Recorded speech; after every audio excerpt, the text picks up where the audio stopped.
The resident patient story from Sherlock Holmes.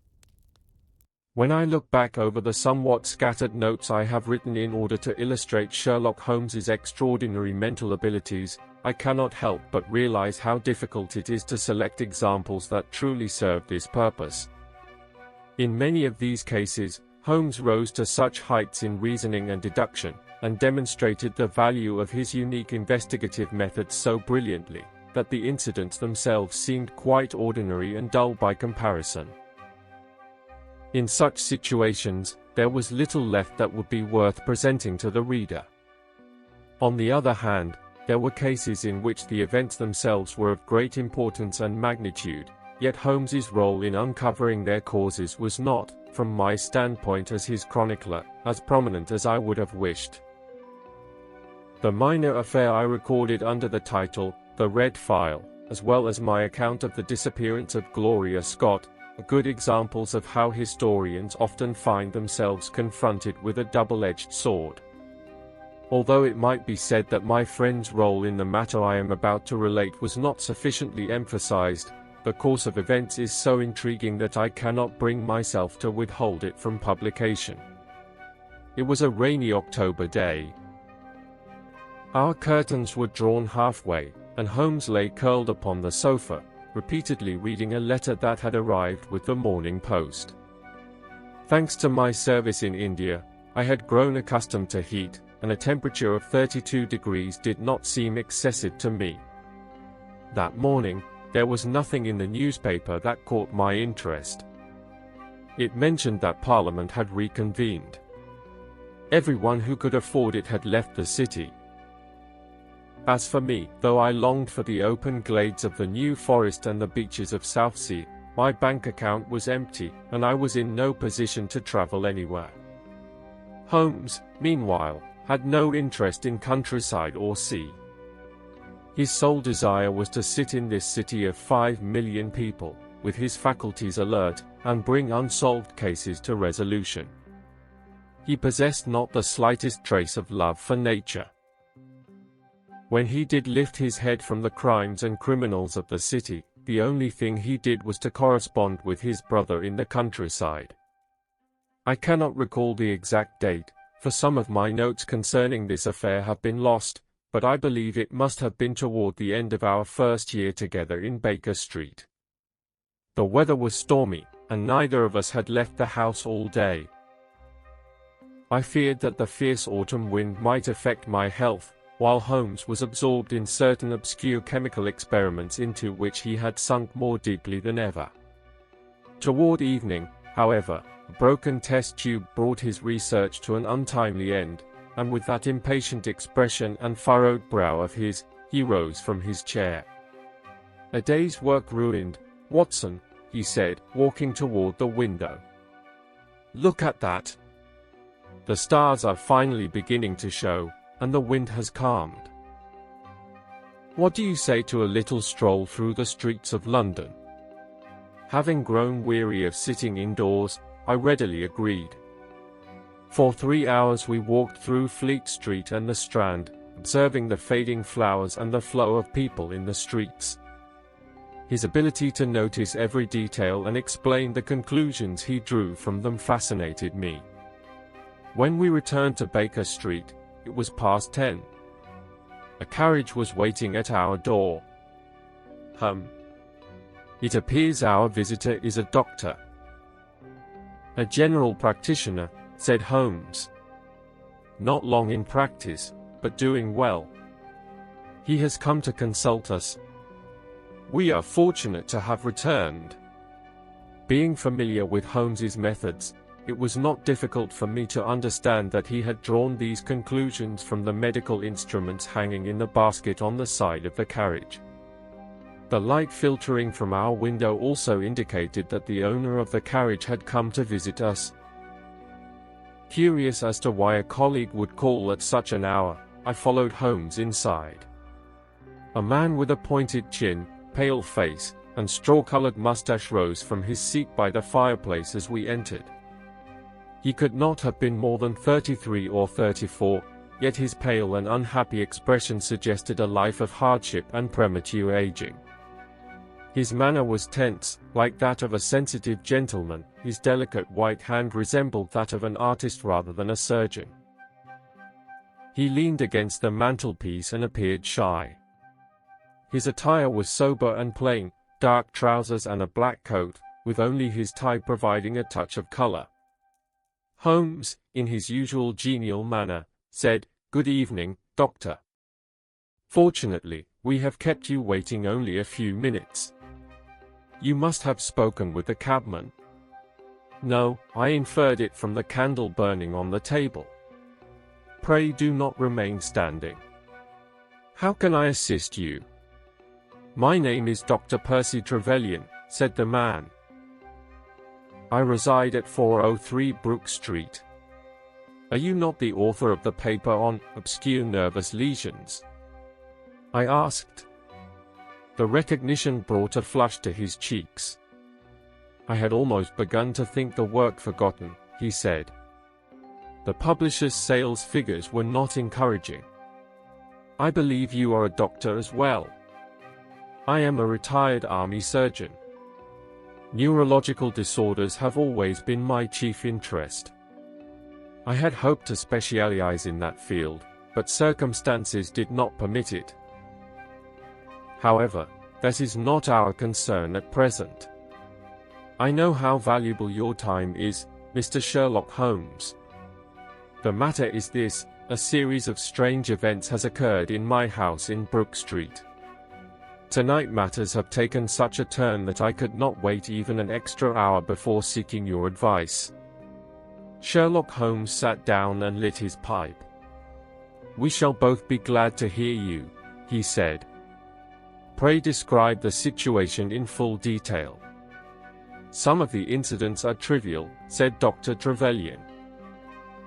"I would be ashamed to waste your time with them, but the matter is so obscure and the situation has become so complicated that I believe it best to relate everything exactly as it occurred. You may decide for yourselves what is important and what is not. First, a little about myself. I am a graduate of the University of London. It would not be an exaggeration to say that my professors held me in high regard during my student years and believed I had a promising future. After graduating, I worked at King's College Hospital while continuing my research. My studies on catalepsy attracted considerable attention. Eventually, I was awarded the Bruce Pinkerton Prize and Medal for my paper on nervous lesions. I will not go into detail, but at the time it was widely believed that I had a brilliant career ahead of me. However, I faced a major obstacle: lack of capital. As you well know, a specialist with ambitions must establish himself somewhere near Cavendish Square. The cost of furnishing the premises, paying high rent, and maintaining a carriage and horse, even before earning any income, was beyond my means. According to my calculations, it would take years of saving before I could open my own practice. But then, quite unexpectedly, an opportunity presented itself. It all began with a visit from a man named Blessington, whom I had never met before.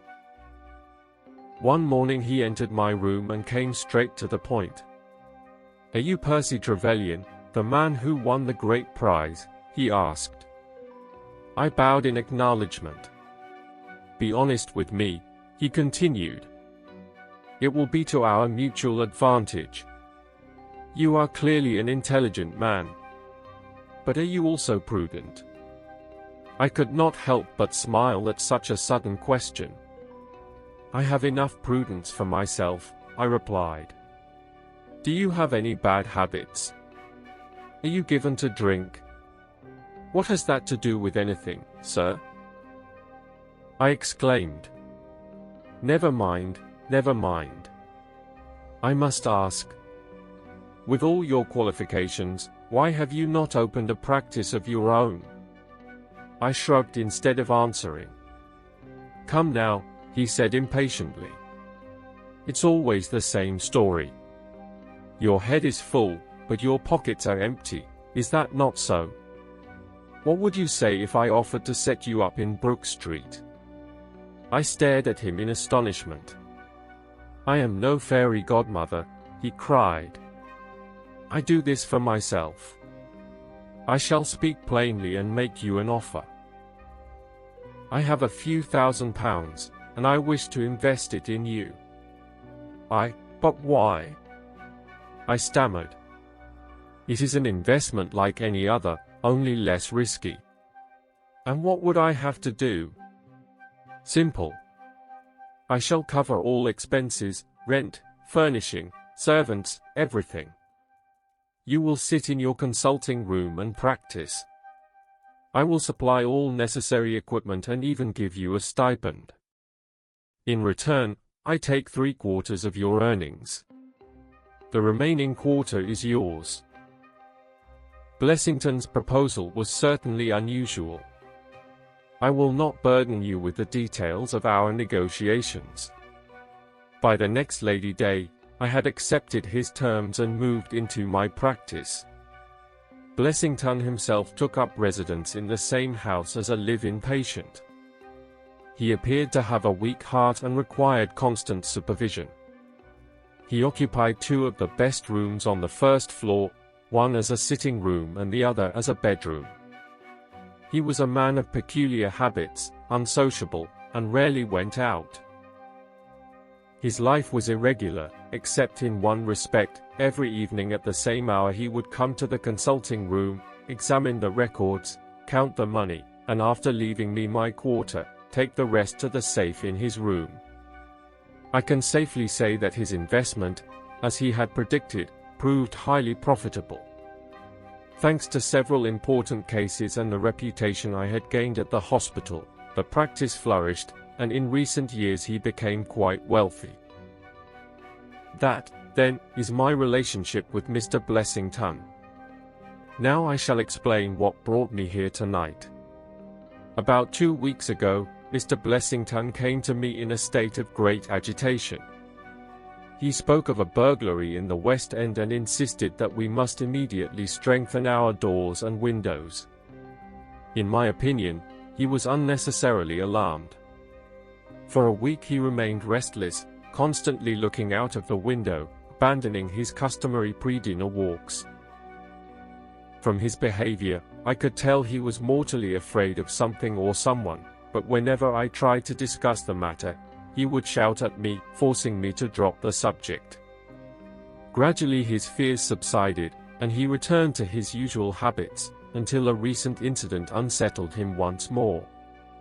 2 days ago I received this letter, which I shall now read to you. There was no sender's address or date. A Russian nobleman residing in England would be honored to avail himself of the knowledge and experience of Dr. Percy Trevelyan. He has for some time suffered from cataleptic attacks, a condition in which Dr. Trevelyan is recognized as an authority.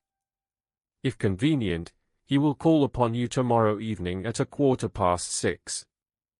The letter intrigued me greatly, for one of the greatest difficulties in studying catalepsy is its rarity. As you may imagine, I awaited the patient with keen anticipation when my servant showed him in. The elderly man was frail and timid, and did not resemble a Russian nobleman in the least.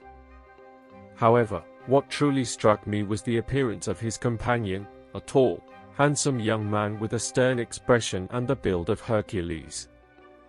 He supported the old man under the arm and, with surprising gentleness, seated him in the chair. "Forgive me for accompanying him, doctor," he said with a slight lisp. "My father's health is the most precious thing in the world to me." I was impressed by his devotion. "You may remain during the examination if you wish," I said. "On no account," he cried, his face filled with fear. "You cannot imagine how much I suffer. I cannot bear to witness my father's attacks. I am extremely sensitive. I shall wait in the adjoining room while you attend to him." I agreed. I questioned the patient and carefully recorded everything. He did not appear particularly intelligent, and his answers were unclear, which I attributed to his imperfect knowledge of the language. While I was writing down his responses, he suddenly ceased answering. Looking up, I saw him sitting upright, staring vacantly ahead. His face had become rigid. He was clearly in the grip of the mysterious condition. At first I felt pity and concern, but I confess that, as a doctor, I was also pleased. I examined his pulse and temperature, tested the rigidity of his muscles, and observed his reflexes. From my previous experience, everything appeared normal. In earlier cases, amyl nitrite had proved effective. Here was an opportunity to test it again. The bottle was in my laboratory downstairs. Leaving the patient in the chair, I hurried down. It took me some time to find it, about 5 minutes. When I returned, you may imagine my astonishment to find the room empty. My first thought was, of course, to check the waiting room next door, but the son had also vanished. The consulting room door was closed, though not fully shut. My servant, who attends patients, is newly employed and not particularly bright. He waits downstairs and only comes up when summoned by the bell. He had heard nothing. The situation was extremely mysterious. Shortly afterward, Mr. Blessington returned from his walk, but I said nothing to him. To be frank, I have recently tried to avoid speaking with him whenever possible. You may imagine my surprise, then, when the very next evening, at precisely the same hour, the Russian nobleman and his son entered my consulting room exactly as they had done the day before. "I believe we owe you an apology for leaving so abruptly yesterday, Doctor," said the patient. "I must say, you gave me quite a shock," I replied. "The truth is," he began, "after one of my attacks, I can scarcely remember what happened beforehand. When I came to myself, I found myself in a completely unfamiliar place, and in my confusion I left the room while you were away."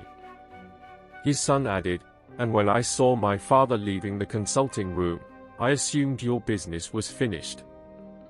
It was only when we reached home that I understood what had happened." "Well then," I said with a laugh, "you certainly did surprise me, but no harm is done. Now, if you please, let us go into my consulting room and finish the business that was so unexpectedly interrupted yesterday."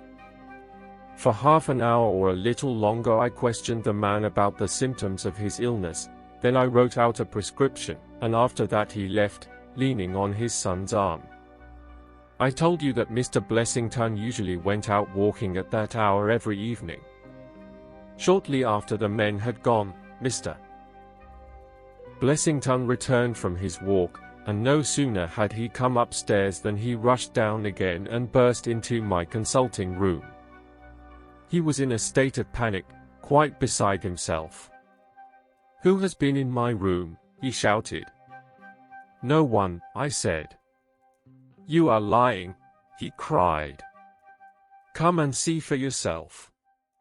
I paid no attention to his rudeness, for he was clearly beside himself with fear. We went upstairs together. Pointing to the footprints on the thin carpet, he cried, "Do you mean to tell me those are my footprints?" They were far too large to be his, and they were perfectly fresh. It had rained heavily earlier that afternoon, and no one had entered the house except the father and son I just described. It was obvious that while I was occupied with the patient, the man in the waiting room had, for reasons still unknown, gone up to the resident patient's room. Everything in the room was in its place, but there could be no doubt that someone had entered it. Such an occurrence would disturb anyone, but Mr. Blessington was agitated beyond anything I could have imagined. He collapsed into a chair and burst into tears like a child.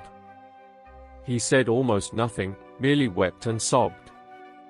I managed to get only a few coherent words out of him. It was he who suggested that I come and consult you. I thought the idea sensible, for what had happened to us was certainly most curious. I could make nothing of it, but he seemed to grasp its significance. If you will come back with me now, even if you cannot explain the strange business, you may at least be able to comfort Mr. Blessington. Sherlock Holmes had listened with the utmost attention to the doctor's long narrative. Clearly the case had interested him. His face remained as expressionless as ever, but his eyelids seemed even heavier than usual. The curling smoke from his pipe seemed denser than normal, as though to underline the significance of what our visitor had told us. When the doctor had finished, Holmes said nothing. He simply rose, handed me my hat, took his own, and followed Dr. Trevelyan out. Within 15 minutes we had reached the doctor's house in Brook Street. It was one of those typical dark, flat-fronted buildings of the West End. A small servant admitted us, and we had just begun ascending the broad carpeted staircase when an unexpected incident brought us to an abrupt halt. The lamp above suddenly went out, and a trembling voice called down to us. "I have a pistol. Don't come any closer, or I'll fire." "This is going too far, Mr. Blessington," cried Dr. Trevelyan. With a deep sigh, the man replied, "Is that you, Doctor? And who are the others with you? They may be trying some trick." Though all was dark, we could sense him peering closely at us. "All right. No danger," he said at last. "You may come up. I apologize for the inconvenience." As he spoke, he relit the lamp on the staircase. Before us stood a most peculiar-looking man. His appearance, like his voice, revealed just how taut his nerves were. He was an extremely stout man, though the pouches hanging from his face suggested he had once been stouter still. His face, in its present condition, resembled that of a bulldog. He was pale to the point of ghastliness. His straw-colored hair stood on end with terror. He was indeed carrying a pistol, though by the time we reached him he had slipped it back into his pocket. "Good evening, Mr. Holmes," he said. "I am most grateful that you have come. There cannot be a soul on earth who has greater need of you than I do at this moment. I believe Dr. Trevelyan has mentioned that someone entered my room while I was away." "Of course," said Holmes. "Who are these men, Mr. Blessington? Why are they after you?" The man grew even more tense. "That is not easy for me to say," he replied. "I cannot answer that question, Mr. Holmes." "So you do not know who they are? Pray do not stand there. Come inside." He led us into his bedroom. It was a spacious and comfortable room. "You see this?" he said, pointing to a large black safe standing beside the head of his bed. "I have never had much money, Mr. Holmes. I made one investment in my life, and Dr. Trevelyan can tell you about that. But I do not trust bankers, Mr. Holmes, not in the least. Between ourselves, everything I possess is kept in that safe. Now you understand why I reacted so violently when strangers broke into my room." Holmes looked at Blessington with skeptical eyes and slowly shook his head. "If you are not honest with me, I cannot help you," he said. "But I have told you everything I know." Holmes turned away with an expression of unmistakable disgust. "Good night, Dr. Trevelyan," he said. With a trembling voice, Blessington cried out, "Have you no advice for me?" "My advice, sir, is that you should tell the truth." A minute later we were walking home in silence. We had passed Oxford Street and were halfway along Harley Street before my friend finally spoke. "Forgive me for dragging you all this way on behalf of such a fool, Watson," he said. "And yet, in truth, it is an interesting case. I must confess I understand very little of it. It is perfectly clear that there are two men, possibly more, but at least two, who are after this fellow Blessington. I am convinced that on both occasions the young man entered Blessington's room while his accomplice cleverly occupied the doctor. And the catalepsy? I did not wish to say so before the doctor, but it was a sham. It is a very easy complaint to imitate. I have done it myself in the past. And what happened then? Blessington happened by good fortune to be out both times they came. The reason they chose so late an hour for the consultation was no doubt to ensure that there would be no other patients in the waiting room. However, the hour coincided with Blessington's regular walk. That suggests the men were not well acquainted with his habits. If robbery had been their object, they would at least have ransacked the room, even if they took nothing.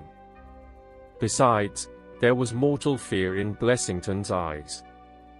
A man like that could hardly fail to recognize his deadly enemies. I think he knows perfectly well who entered his room, but for personal reasons is concealing it. Tomorrow he will probably be more willing to speak. Is there not another possibility? I asked. Not a strong one, perhaps, but still a possibility. What if it was Dr. Trevelyan himself who entered Blessington's room, and he invented the whole story of the Russian nobleman and his son? At this suggestion I saw, in the light of the gas lamp, the smile that appeared on Holmes's face. My dear fellow, that was one of the first ideas that occurred to me, he said. But what I later saw confirmed the doctor's account. The footprints the young man left on the carpet of the staircase were so distinct that I had no need even to inspect those in Blessington's room. The toe of the man's boot was square, whereas Blessington's are rounded. And besides, the young man's boots were 1.5 inches longer than the doctor's. It is perfectly clear who left those prints. But we had better get to bed now, for I am quite certain that by tomorrow morning we shall hear further news from Brook Street. Sherlock Holmes's prediction was dramatically fulfilled sooner than we expected. At 7:30 the next morning, in the first light of dawn, I found my friend standing beside my bed, still in his dressing gown. "There is a cab waiting at the door, Watson," he said. "What is it?" "Brook Street. Fresh developments." "Tragic, but interesting," he said, drawing back the curtain. "Look at this, a pencil note on a torn page of a notebook, 'For God's sake come at once. P.T.' It seems the doctor wrote it in great haste. Come, my dear fellow, we must go at once. The matter is urgent." A quarter of an hour later we were at the doctor's house. He came running toward us with a face full of horror. Pressing both hands to his temples, he cried, "Just look at what has happened to me." "What is it?" "Blessington has killed himself." Holmes gave a whistle. "Yes, he hanged himself during the night." We entered the house. The doctor led us into what I took to be the waiting room. "I am at my wit's end," he said. "The police are upstairs now. I am terribly shaken. When was it discovered?" "He takes his tea early in the morning. When the maid entered his room at around 7 o'clock, she found him hanging in the middle of the room. He had taken down the chandelier, fastened the rope to the hook, climbed onto the safe he showed us yesterday, and then thrown himself off." Holmes was silent, deep in thought. At last he said, "With your permission, I should like to go upstairs and examine matters more closely." My friend and I went first, with the doctor behind us. As we entered the bedroom, we were confronted by a dreadful sight. I have already spoken of how helpless Blessington had seemed in life. In death by hanging, he had become hardly human at all. The weight of his body had stretched his neck, while the rest of him looked even more swollen and shapeless than before. In this state he resembled a plucked fowl more than a man. He wore only a long nightshirt, and his swollen ankles and misshapen feet protruded beneath it. Beside the body stood an intelligent-looking police inspector, making notes in a notebook. Seeing my friend, he greeted him warmly. "Ah, Mr. Holmes. I am glad to see you." "Good morning, Lana," Holmes replied. "I hope I am not intruding. I suppose you know something of the events leading up to this." "Yes, I have heard a little." "Have you formed any opinion?" "So far as I can see, the man killed himself out of fear. He slept in his bed during the night. The impression his body left there proves it. As you know, suicides generally occur around 5 in the morning. It appears he hanged himself at about that hour. He seems to have planned it carefully. Judging by the rigidity of the body, I should say he died approximately 3 hours ago," I said. "Has anything unusual in the room struck you?" Holmes asked. "We found a screwdriver and several screws beside the washstand. And the man must have smoked a good many cigars during the night. Here are the 4 cigar ends we found in the fireplace." Said Holmes. "Have you his cigar holder?" "No, I did not see any holder." "And the cigar case?" "Yes, it was in the pocket of his coat." Holmes opened the case and sniffed the single cigar that remained inside. A Havana cigar. The others, however, are cigars imported by the Dutch from their East Indian colonies. As you know, they are generally kept in straw and are longer and thinner than other brands. He picked up the 4 cigar ends and examined them with the magnifying lens he had taken from his pocket. 2 of these were smoked with a holder, and 2 without, he said. The ends of 2 were cut with a knife that was not particularly sharp. The other 2 were bitten off by someone with very sound, regular teeth. This is no suicide, Mr. Lana. We are dealing with a cold-blooded, carefully premeditated murder." "That is impossible," cried the police inspector. "Why? If they meant to kill the man, why go to the trouble of hanging him?" "That," said Holmes, "is precisely what we must discover. How did they get in?" "Through the front door." "But the door was locked." "Then it was locked after they left." "How can you possibly know that?" "I have seen the traces. If you will allow me a moment, I can give you a more detailed explanation." He went over to the door, turned the key, and examined it in his own methodical way. Then he removed the key from the inside of the lock and examined that as well. After that he inspected, one by one, the bed, the chairs, the mantelpiece, the body, and the rope. At last he seemed satisfied. We then cut the rope, lowered the man's body to the floor, and covered it with a sheet. "And where did the rope come from?" Holmes asked. Dr. Trevelyan pulled out a large coil from under the bed. "It was cut from this," he said. He was terrified of fire. That is why he kept this rope under his bed, so that if a fire broke out he could escape through the window. Holmes, sunk in thought, said, "He saved them the trouble." What happened is perfectly clear. Unless some major complication arises before the afternoon, I believe I shall be able to explain to you the reason behind all this. I think I will take that photograph of Blessington hanging over the mantelpiece with me. I may need it in the course of my inquiries. "But you have not explained anything to us," cried the doctor. "The sequence of events is quite plain," said Holmes. "There were 3 men. The young man, the old man, and a third person whose identity I do not yet know. The old man and the young one are the same pair who passed themselves off as the Russian nobleman and his son. We therefore already have their descriptions. They were admitted into the house by an accomplice on the inside. Inspector, if I may venture a suggestion, I would advise you to arrest the servant. I understand he only entered the household recently. Is that not so, Doctor? We cannot find the fellow, said Dr. Trevelyan. The maid and the cook have gone out looking for him. Holmes shrugged. He played an important part in this murder as well, he said. The men came upstairs on tiptoe. The old man led the way, the young man followed him, and the third came last.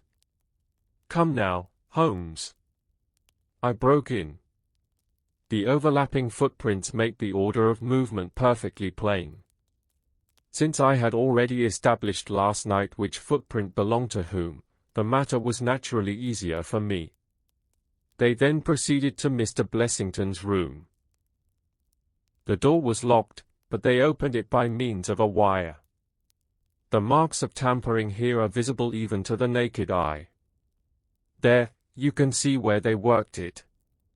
The moment they entered, they must have seized Mr. Blessington and stopped his mouth. Even if he had not been asleep when they came in, he may have been too paralyzed with terror to cry out. The walls of the house are thick. Even if he did scream, it is quite possible no one heard him. After binding him, they must have held some sort of consultation among themselves. Perhaps they even put him on trial. It must have lasted a little while, for during it they smoked those cigars. The old man sat in that wicker chair. He smoked his cigar with a holder. The young man sat over there and flicked the ash of his cigar onto the top of the chest of drawers. The third man, meanwhile, paced up and down the room.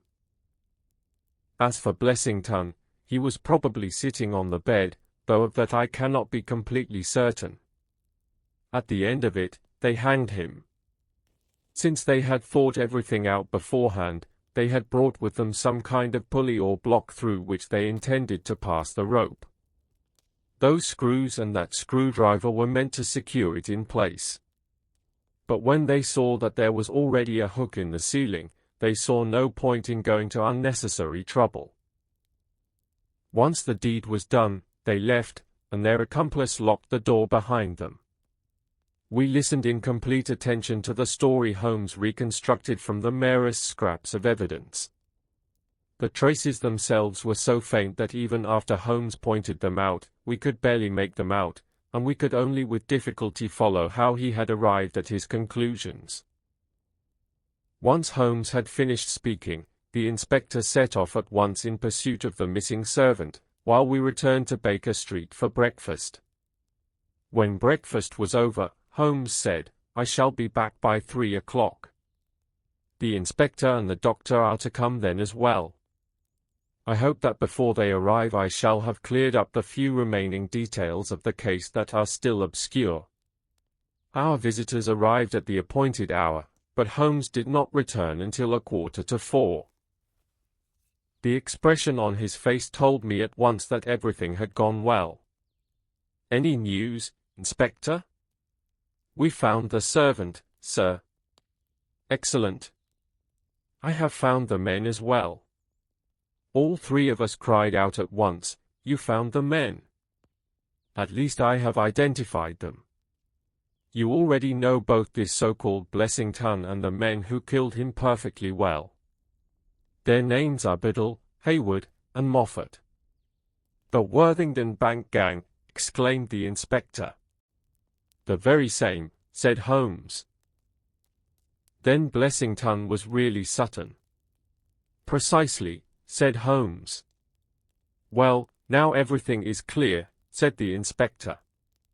Dr. Trevelyan and I looked at one another in utter bewilderment. "You surely remember the Worthington Bank robbery," Holmes said. "There were 5 men in the gang, these 4 and a 5th named Cartwright. The watchman, Tobin, was murdered, but the thieves escaped with £7,000. The affair took place in 1875. All 5 men were arrested, but the evidence against them was insufficient. Blessington, that is to say, Sutton, who was the worst of the lot, turned informer. On the strength of his testimony, Cartwright was hanged and the other 3 were sentenced to 15 years each. A few days ago they were released early, and as you have now seen for yourselves, they set out to find Sutton and avenge their hanged companion. Their first 2 attempts failed, but on the 3rd you witnessed the outcome with your own eyes. Is there anything further I need explain, Dr. Trevelyan? You have explained everything admirably, Mr. Holmes, said the doctor. Then I suppose the reason he was so agitated that day was because he had read in the newspaper that the men had been released. Exactly. His talk about burglary was merely a pretext. But why did he never tell you the truth? Because he knew how vindictive and relentless his old accomplices were, and he was determined to conceal his real identity from everyone to the very end. In the end, the secret was a shameful one, and he was resolved not to expose it. Wretched man though he was still under the protection of British law. Inspector, I dare say you see that such protection is sometimes insufficient, but that the sword of justice, sooner or later, exacts its revenge. And that was the strange adventure of the resident patient and the doctor of Brook Street. The police never heard from the murderers again. According to Scotland Yard's theory, all 3 were among the passengers on the steamship Nora Craner, which went down off the coast of Portugal, a few miles north of Oporto, with all hands and all passengers lost. The investigation into the servant was dropped for lack of evidence. And the mystery of the Brook Street affair was never fully known to the public in all its details.